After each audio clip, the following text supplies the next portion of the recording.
கேரளாவில் Nipah virus பாதிப்பால் ஏற்கனவே இளைஞர் உயிரிழந்த நிலையில் தற்போது மேலும் 2 தொற்று உறுதி செய்யப்பட்டிருக்கிறது.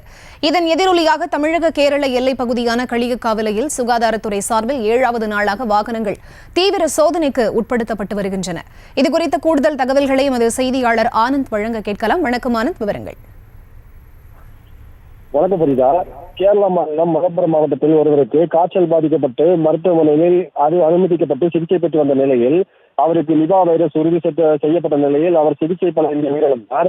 இதனை அடுத்து கேரளா சுகாதாரத்துறை சார்பில் வைரஸ் பரவாமல் இருக்கும் விதமாக இந்த வைரஸ் உறுதி செய்யப்பட்ட நபர் தொடர்பில் இருந்த 250 பேரை கண்டறிந்து அவர்களை கண்காணித்து வருவதுடன் மேலும் மலப்புரம் மாவட்டத்தில் ஒருவருக்கு எம்பாக்ஸ் என்னும் வைரஸ் அறிகுறி இருக்கிறதா என்ற சந்தேகத்தின் பேரில் அவருடைய மாதிரிகளை எடுத்து பரிசோதனை செய்து வரும் நிலையில் தற்போது கேரளாவில் இருந்து தினசரி ஆயிரக்கணக்கான மக்கள் குமரி வழியாக தமிழகத்தின் பல்வேறு பகுதிகளுக்கு தினசரி அரசு பேருந்துகள், இருசக்கர வாகனங்கள் மற்றும் தனியார் வாகனங்களில் செல்வதால் குமரி தமிழக கேரள எல்லை பகுதியான களியாக்காவளை பகுதியில் தமிழக சுகாதாரத்துறை சார்பில் கடந்த 18ஆம் தேதி முதல் கேரளாவில் இருந்து வரும் வாகனங்களை சோதனை செய்து அந்த வாகனங்களில் வரும் நபர்களுக்கு காய்ச்சல் பரிசோதனையாக செய்யப்பட்டு வருகிறது.